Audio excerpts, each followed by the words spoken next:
தமிழ், சரஸ்வதி 2 பேருமே ரொம்ப சந்தோஷமா இருக்காங்க. தமிழ் கூட்டிட்டு போறாரு. "எங்க தமிழ் கூட்டிட்டு போறீங்க?" அப்படின்னு சொல்லிட்டு சரஸ்வதி கேட்குறாங்க. "வா மயிலு" அப்படின்னு சொல்லிட்டு கூட்டிட்டு போறாரு. பார்க்குக்கு கூட்டிட்டு போறாரு. "என்ன நல்லா இருக்கா?" அப்படின்னு சொல்லிட்டு கேட்குறாரு. "ஆமா, நல்லா இருக்கு. பசங்கலாம் சூப்பரா விளையாடுது. இதெல்லாம் பார்க்கும்போது எனக்கு எவ்வளோ சந்தோஷமா இருக்கு தெரியுமா? ஆனா நான் ஜெயில்ல இருக்கும்போது வெறும் காக்கி கலரு, போலீஸ் இதையே தான் நான் பார்த்துட்டு இருந்தேன். எனக்கு இதெல்லாம் பார்க்கும்போது ரொம்ப சந்தோஷமா இருக்கு" அப்படின்னு சொல்லிட்டு சரஸ்வதி சொல்றாங்க.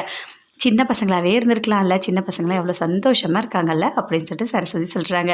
அதுக்கு தமிழ் சொல்றாரு, அவங்க சந்தோஷமா தான் இருக்காங்க. ஆனா அவங்களுக்கும் கஷ்டம் இருக்கு தெரியுமா? அவங்க படிக்கணும்.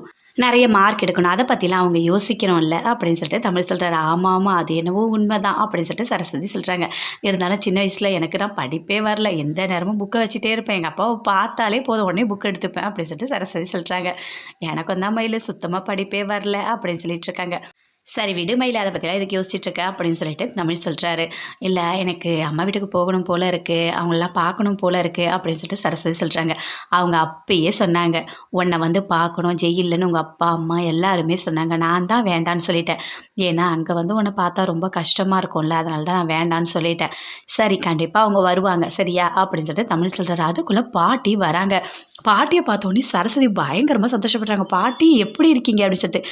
"நீ எப்படிம்மா இருக்க? நல்லா இருக்கியா?" அப்படின்னு சொல்லிட்டு கேட்குறாங்க. "இல்ல நான் வந்து உன்ன ஜெயில்ல பார்க்கணும்னு சொன்னேன். ஆனா மாப்பிள தான் வேண்டான்னு சொல்லிட்டாரு" அப்படின்னு சொல்லிட்டு பாட்டி சொல்றாங்க. பாட்டி, அம்மா எல்லாருமே நல்லா தான் இருக்காங்க. சரியா? அப்படின்னு சொல்றாரு. எல்லாருமே வந்திருக்காங்க அப்படின்னு சொல்லிட்டு.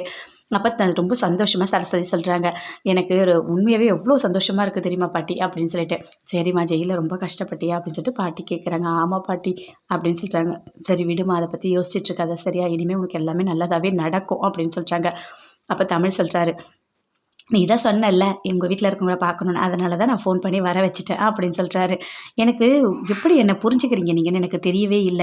நான் என்ன நெனச்சேனோ அத அப்படியே கரெக்ட்டா செய்றீங்க அப்படின்னு சொல்லிட்டு சரஸ்வதி சொல்றாங்க. அதுக்கு பாட்டி சொல்றாங்க, "அதுதான் புருஷன். புருஷன்றவங்க அப்படிதான் இருப்பாங்க. அந்த அளவுக்கு உன்ன புரிஞ்சு வச்சிருக்காரு தமிழ்" அப்படின்னு பாட்டி சொல்றாங்க. "சரி வாங்க வீட்டுக்கு போகலாம்" அப்படின்னு சொல்லிட்டு எல்லாரையுமே கூட்டிட்டு வீட்டுக்கு போறாங்க. "வாங்க, வாங்க" அப்படின்னு சொல்லிட்டு கோதை சொல்றாங்க.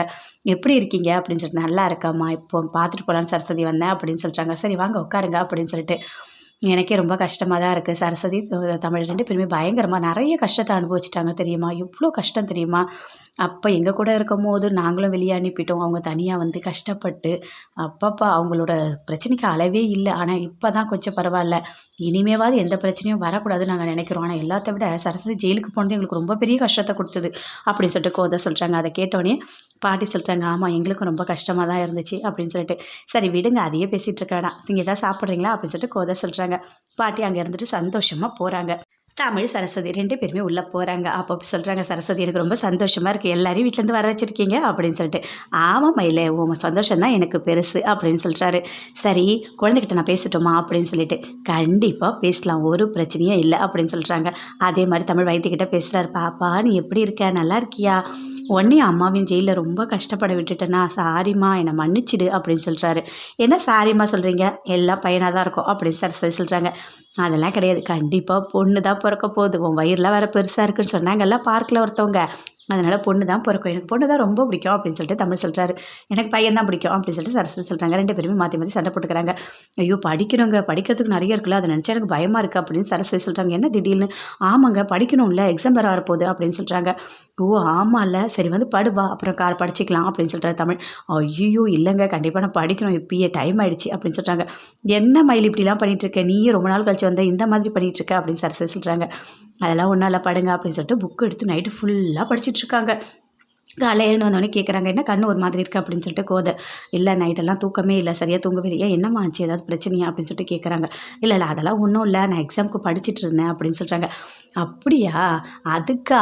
அதுக்கு ஏம்மா இவ்வளோ கஷ்டப்பட்ட? உன்னால முடிஞ்ச வரைக்கும் படி. ரொம்ப நீ கஷ்டப்படாத" அப்படின்னு கோதை சொல்றாங்க. அதுக்கு நடேசன் சொல்றாரு, "என்னம்மா அத்தைக்கிட்ட விட்ட சபதத்த கண்டிப்பா நிறைவேத்திற போல இருக்கு. படிக்கிறதுல இவ்வளோ ஆர்வமா இருக்க" அப்படின்னு சொல்றாரு. "ஆமா, ஆமாம்மா. எனக்கு வந்து எக்ஸாம் எழுதணும்ல. நெறைய டைம் வேஸ்ட் ஆயிடுச்சு. அதனால தான் நைட்டெல்லாம் கண்ணு முழிச்சு படிச்சேன்" அப்படின்னு சொல்றாங்க. "சரி, சரி. All the best. நல்லா எழுதுங்க" அப்படின்னு சொல்லிட்டு வசுவும் சொல்றாங்க. "எனக்கு தான் படிப்பே வரல" அப்படின்னு சொல்லிட்டு தமிழ் சொல்றாரு. "அதெல்லாம் ஒண்ணும் இல்லப்பா, விடுப்பா" அப்படின்னு சொல்லிட்டு நடேசன் சொல்றாரு. "இல்ல நானும் மயில் மாரியே ஆர்வமா படிக்கலாம். ஆனா எனக்கு தான் வரலையே. நான் என்ன பண்றது?" அப்படின்னு சொல்றாரு. "சரி மயிலு நல்லா படி. சரியா? நல்லா எழுது. ஒண்ணும் பிரச்சனை இல்ல" அப்படின்னு சொல்லிட்டு ரொம்ப ஆல் த பெஸ்ட் சொல்றாங்க சரஸ்வதிக்கு. எல்லாருமே ரொம்ப சந்தோஷமா இருக்காங்க. மருமக படிச்சு பெரிய ஆளா வரப்போறா அப்படின்னு சொல்லிட்டு கோதை சொல்றாங்க. சரஸ்வதி ரொம்ப சந்தோஷமா எக்ஸாம் எழுத போகணும். நல்லா எழுதணும் அப்படின்னு சொல்லிட்டு யோசிச்சுட்டு இருக்காங்க. நல்லா எழுதி நெறைய மார்க் எடுக்கணும் அப்படின்னு நெனைக்கிறாங்க.